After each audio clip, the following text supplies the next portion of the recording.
जी, अस्सलाम वालेकुम रहमतुल्लाह। उम्मीद है आप सब खैरियत से होंगे। नबी करीम सल्लल्लाहु अलैहि वसल्लम के विसाल के बाद जो खुलफाए राशिदीन थे जिन्होंने खिलाफत के जो मनसब हैं उनको सँभाला, हज़रत अबू बकर सिद्दीक़ रज़ी अल्लाह ताला अन्हु पहले खलीफा मुकर्रर हुए, फिर हज़रत उमर फ़ारूक रज़ी अल्लाह ताला अन्हु मुकर्रर हुए, फिर उनके बाद हज़रत उस्मान रज़ी अल्लाह ताला अन्हु और फिर हज़रत अली रज़ी अल्लाह ताला अन्हु।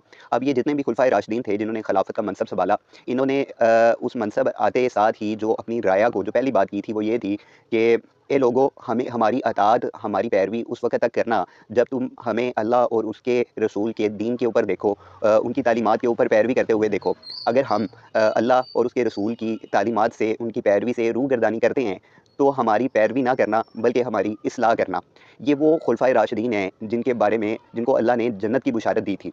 और ये वो शख्सियात हैं, ये वो हस्तियाँ हैं जो हमारे लिए एक मुकम्मल ज़ाब्ता हयात जो है वो देकर जा चुकी हैं और जिनके तरीके पर अमल करके ही कामयाबी मुमकिन है। अगर आप कहें कि इनसे हट कर हम किसी अच्छे की तवक्को करें तो वो मुमकिन नहीं है। इस वक़्त मौजूदा हालात के अंदर 58 इस्लामी ममालिक जिनका इत्तेहाद है, जो कि तमाम एक मुसलमान ममालिक हैं, और एक हदीस मुबारका है जिसके मुताबिक कि मुसलमान एक दूसरे के जिस्म की मानिंद हैं, और अगर जिस्म का कोई एक हिस्सा भी तकलीफ़ महसूस करता है तो पूरा जिस्म उस दर्द को महसूस करता है, हत्ता कि बुखार के अंदर जो है वो मुब्तला हो जाता है।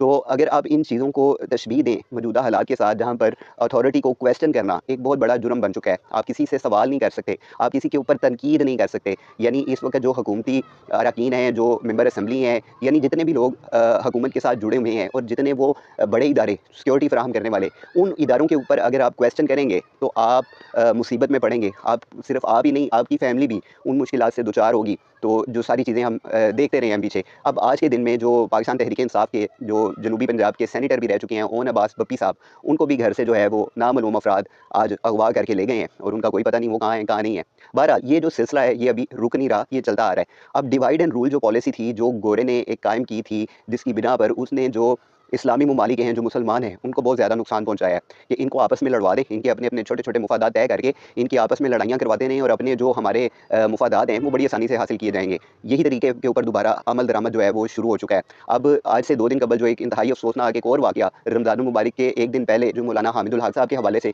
एक बड़ी अफ़सोसनाक जो हादसा था वो सामने आया। और अब बन्नू में जो पे दर पे जो धमाके किए गए हैं, जिनमें मासूम बच्चे शहीद हो गए हैं, ख़ानदान के कितने सारे अफ़राद 19 के करीब जो हैं वो शहादतें हो गई हैं और ज़ख्मियों की तादाद भी काफ़ी ज़्यादा है। यानी ये वो लोग हैं जो अल्लाह और उसके रसूल पर ईमान लाए हैं और रमज़ानुल मुबारक के बबरकत महीने के अंदर जहाँ पर वो लोग रोज़ा खोलने की तैयारी कर रहे हैं, इफ्तारी का सामान कर रहे हैं और उनके बच्चे उनको खेलते हुए नज़र आ रहे हैं। तो इस सारी वक़्त के अंदर अचानक से एक धमाका होता है और सारा कुछ मलबे के तले दब जाता है और चीखो-पुकार और एक अजीब-सा जो ववेला है वो हमारे सामने आ जाता है। तो ये जो दहशतगर्दी के वाक़यात हैं, ये दोबारा से पाकिस्तान में जड़ पकड़ना शुरू हो चुके हैं और इनका सबसे ज़्यादा जो शिकार बनते हैं, वो हमारे पख्तून भाई बनते हैं, जो एक अरसे से अपने प्यारों की जो हैं वो लाशें उठा रहे हैं, उनके जनाज़े उठा रहे हैं। जबकि जितने भी हमारे सिक्योरिटी फ़राहम करने वाले इदारे हैं, सिक्योरिटी फ़ोर्सेस हैं, जिनके हमेशा से ही ये बयानिए रहे हैं जी कि हम पाकिस्तान में दहशतगर्दी का मुकम्मल सफ़ाया कर देंगे।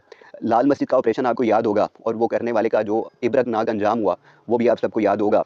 काश ये तमाम जो मकातब फ़िक्र हैं, तमाम मसालिक के जितने भी उलमा हैं, ये अगर लाल मस्जिद ऑपरेशन के वाक़ये पर इकट्ठे हो जाते, तो यकीनन आज जो सूरत हाल थी, वो यकसर मुख्तलिफ़ होती।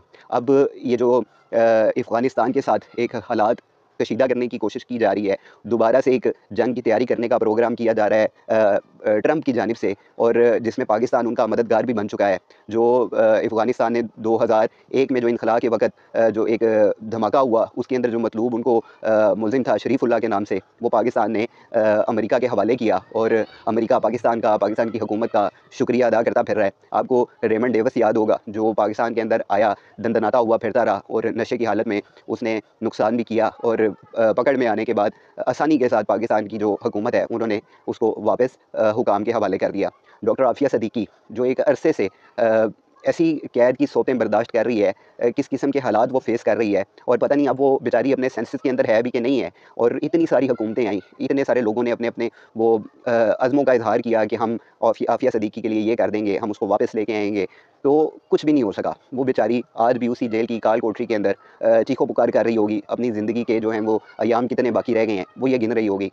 इस सारी सूरत हाल के अंदर जो 58 इस्लामी ममालिक का इत्तेहाद है, जो इनकी यकजहती है, जो इनका कलमा एक है, इनका ईमान एक है, तो ये जब ये जो बैरूनी क़ुव्वतें हैं, ये जो ऐसी ताकतें हैं जो हमेशा से इस्लाम दुश्मन रही हैं, उनका मुकाबला करने की अहल नहीं बन पा रही और ये सारी सूरत हाल इंतहाई अफ़सोसनाक हैं। अभी रिसेंटली जिस तरह के मामलात हमारे सामने आ रहे हैं, हर रोज़ कोई ना कोई एक नई कहानी का इज़ाफ़ा हो जाता है और हमारी जो आपसी लड़ाइयाँ हैं, हमारी जो आपसी रंजिशें हैं, वही कहीं ख़त्म होने का नाम नहीं लेती। एक दूसरे के ऊपर इल्ज़ामात हैं, दूसरे के ऊपर जो है वो तनकीद है और सिर्फ़ तनकीद बराए तनकीद है, तनकीद बराए इस्लाह हमें नज़र नहीं आती।